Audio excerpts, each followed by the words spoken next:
Hey guys, this is Lala Legacy and welcome back to another episode of Symphonic Rain. So, let's jump right back in. She could be such a bother.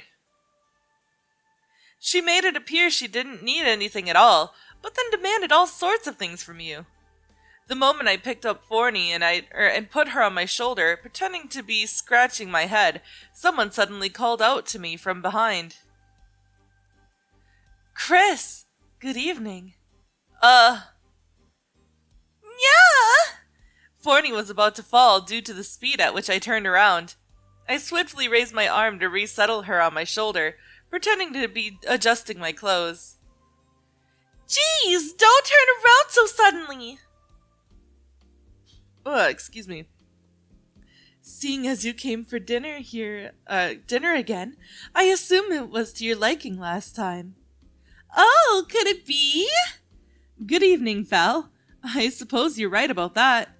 I made sure to mention her name, so Phorni would understand. You're in your normal attire. What about work? Guess what? I get off from work at 6 every day from now on. The manager just told me. Until what time did you normally work? Until 9. My shift is shortened by 3 hours. Since it was a bit sudden today, I had some work left that took until now to finish, but starting next time, I'll be able to time things, better. But didn't the issue of whether or not it was possible to shorten the shift lay with her, rather than with the manager? Or, since Fel represented an important part of the kitchen, if she were to be omitted, the store would be inconvenienced. But in that case, this decision wouldn't make sense. I never put much thought into it until now, but the very fact that Fal was working during such crucial times was a little peculiar. While I could venture a guess as to why someone would have to do that, Fal didn't look like the kind of person who would need to, and I hesitated to ask. What's wrong? What's wrong? Fal and Phorni almost simultaneously asked me in an inquiring tone. I ignored Phorni and replied vaguely, Oh, no, it's nothing. It's about my work, right? What is? You're wondering why I was able to shorten my shift, and if I could have done that. Why didn't I do it sooner? Am I right? Don't worry, my salary will remain the same. Fal's answer was right on the mark, as though she had been able to see right through my evasive words and silence. Her answer told me part of what I'd wanted to know. Why is Fal working? Phorni said, although only I could hear it. Since Fal was all I talked about to her lately, she'd had plenty of time to ponder such things. It seemed she'd ended up at the same question as myself. Mind if I join you for dinner? Huh? I'm hungry.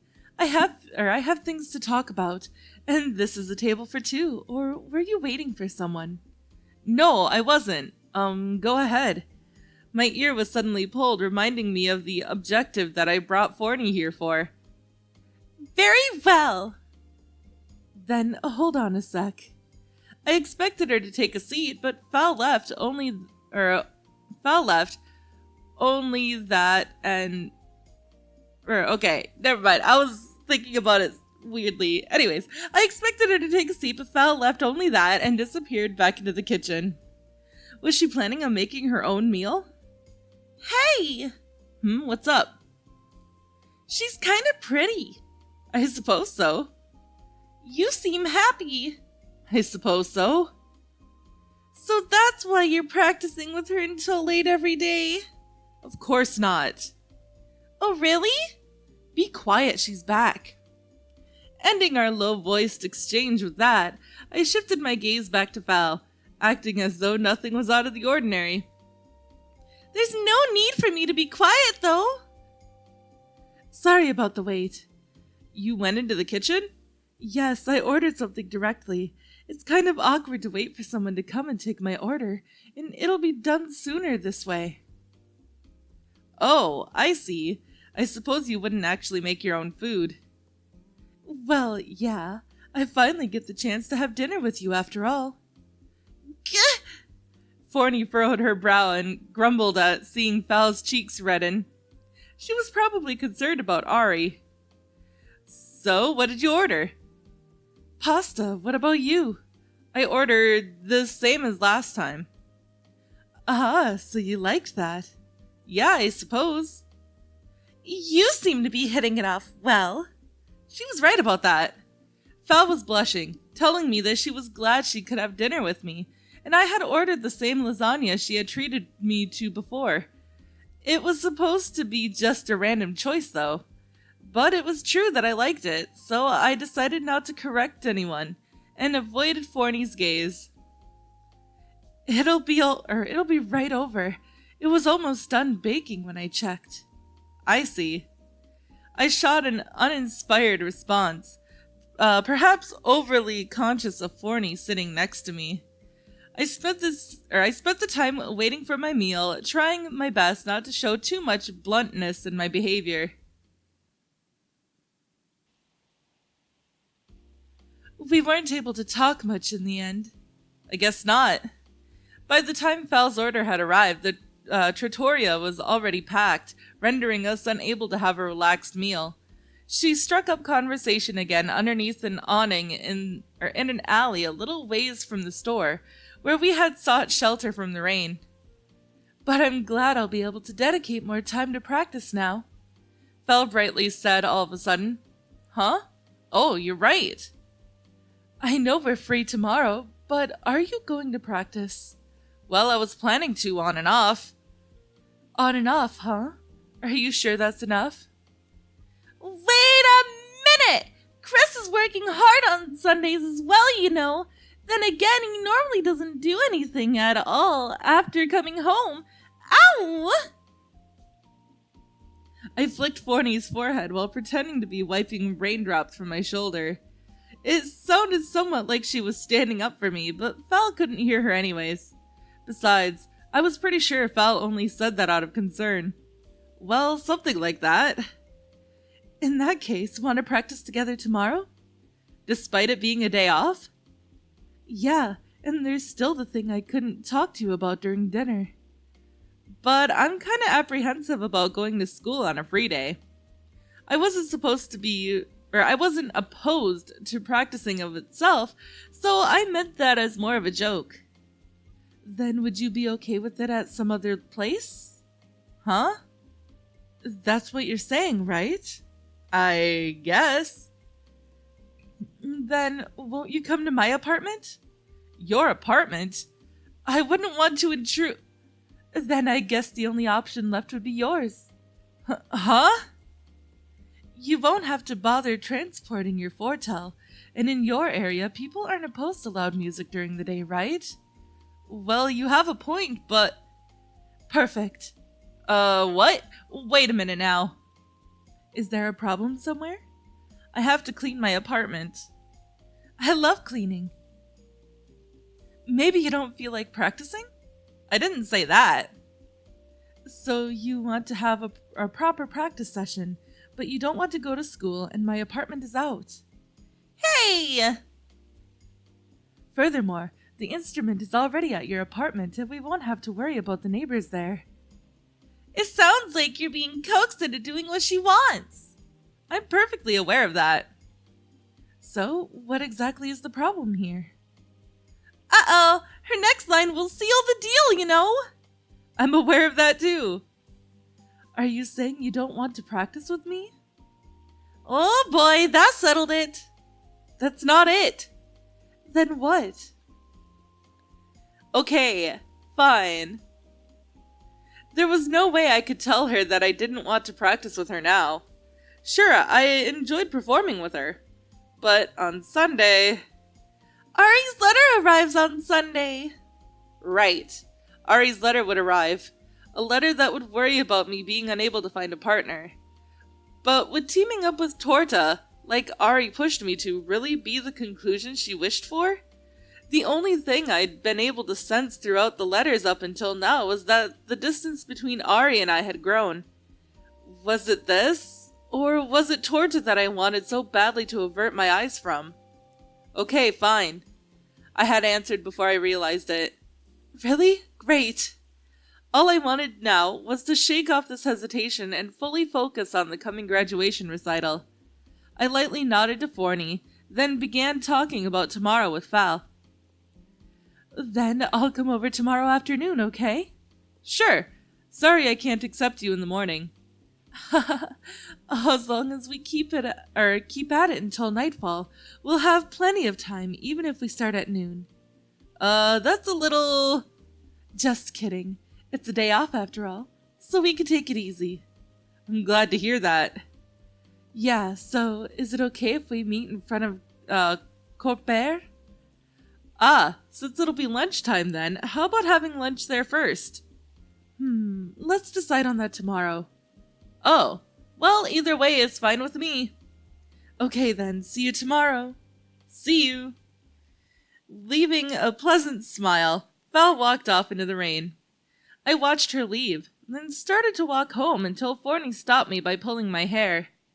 Hey, is she really coming to our place? I suppose she is. Even Torta hasn't come often. Things happen. Hey, Phorni? What? You don't like Val coming over?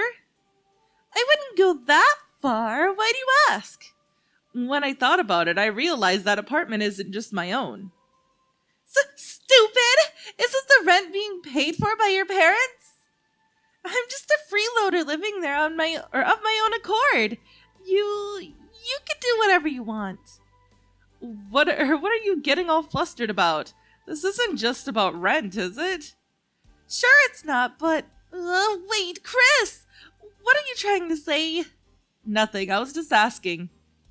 Geez, in that case, I don't particularly mind. I see. Thanks. Don't thank me for something like that. Really? Great. I concluded in a cheerful tone, mimicking Val. Don't get mad, you said it yourself. Well, sure, but... Well, whatever. That's my line. Jeez. In the end, we were able to settle the matter in good spirits, and went on as though nothing had happened. Phorni was no longer upset, and she never made any snide comments about Val. Shall we go? Sure! In an attempt to avoid having my recently warmed up and fulfilled body grow cold, I hurriedly cut my way through the rain. Sorry. By the way, I'd appreciate it if you kept this a secret from Ari. Huh?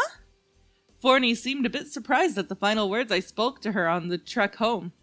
Against my expectation of her getting angry and retaliating, Phorni only quietly smiled. Sure, I'll keep my mouth shut for you. Ooh, she likes Val! 18th of December. I waited for Val to arrive in the alleyway in front of Corpere. A cursory glance through the window at the clock on the wall inside told me it was still 10 minutes shy of the appointed time. I thought I left on the early side, but since I always kept her waiting in the practice room, I figured I would switch our roles for once. From my sheltered location, I killed the time gazing at the raindrops clattering on the pavement. Going over a music sheet in my head was generally a good way to deal with boredom. After the umpteenth time I paused at a random passage to glance at the clock inside, I suddenly noticed someone unexpected. Val? Val now also took notice of me, with surprise written all over her face. Not sure whether it was okay for me to go in. I just kept standing there where I was for now. Soon enough, the door to the establishment opened, and Val, donned in casual attire, addressed me. Perfect timing, Chris. Do you have a saucepan at home? Huh? I'm pretty sure I do, actually. Got it. Hold on a sec. With that, the girl disappeared back inside. A saucepan? Oh, she's gonna cook for us! Peeking inside once more, I was no longer able to spot Val. I absently noted the clock was now pointing at our appointed time. Sorry for the wait! At the same time, the door burst open again, and the girl, now out of breath, came running up to me without stopping until she was right in front of my eyes. Uh, uh, I haven't really been waiting long. Really? I only dropped in for a second and then they suddenly asked me to do some work. It's always like that with you, isn't it? Seriously, it's killing me. Despite saying that, Fal didn't appear too bitter about it, which might have been exactly why people asked her for assistance so often. So, what did you come here for? Not to have lunch? And what's this about a saucepan? Oh, look here. With a cryptic smile, Fal produced a package wrapped in oiled paper from the bag she had been holding behind her back. What's that? Meat slightly too tough to serve, and various other things. I see. I was thinking of cooking us some lunch myself. Well, I can't? Sure you can. Okay, then let's go. Oh, this is the right way, isn't it? Yeah. Val briskly pressed forward toward the three-forked road we had parted on back when we first met. Has she always been this kind of girl?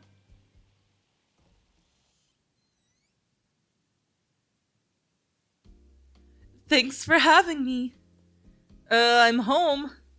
I raised my voice to a level just shy of something unnatural, unsure whether it would reach Phorni's ears.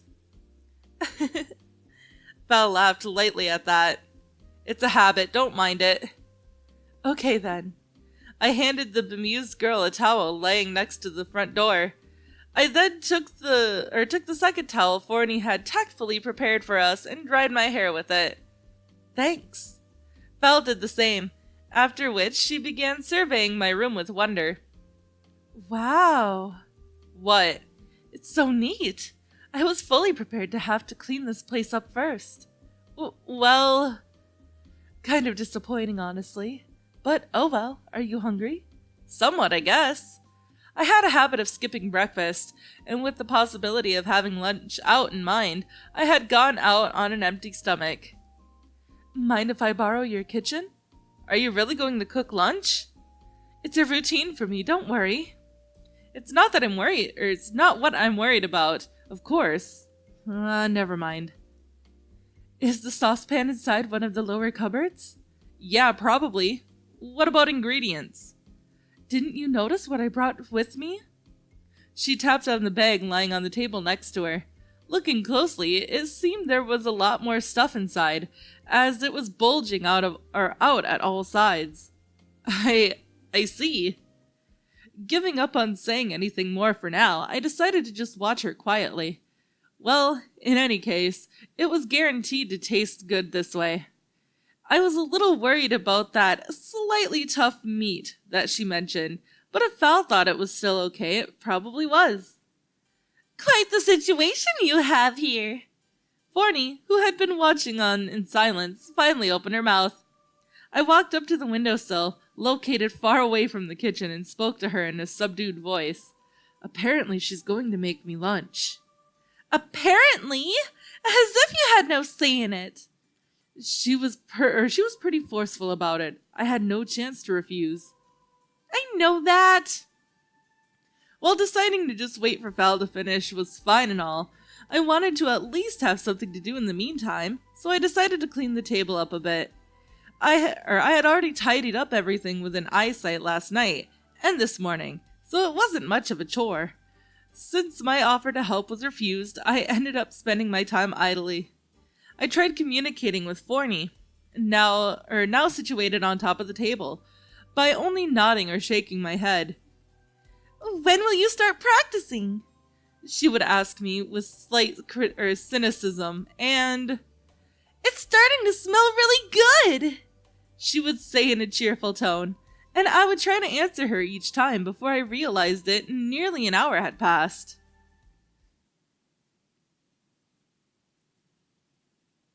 Sorry for the wait. The casserola's finished. You cleaned up the table, didn't you? Go ahead. Casserola was the name of the pan used. It was also the popular name for food prepared in such a pan. Aw, she's so cute. After Val took a seat, I took my cue and sat down opposite from her. Phorni grimaced from the hot air of the pan blowing in her face, but kept looking on with great interest at the source of the nice smell permeating the room. Despite not eating, it appeared she harbored an interest in food regardless. Okay, let's eat. Okay. What's the matter? Nah, it's just that while I make simple meals myself, I never imagined I'd ever get to eat such a full-blown course in this room. It took a while to prepare, though. But that is all the time that I have for this episode, guys. So if you liked it, please give it a big thumbs up down below. And if you haven't already, subscribe. By subscribing, you're becoming part of a legacy. I love you guys so much, and I will see you in the next video. Bye-bye!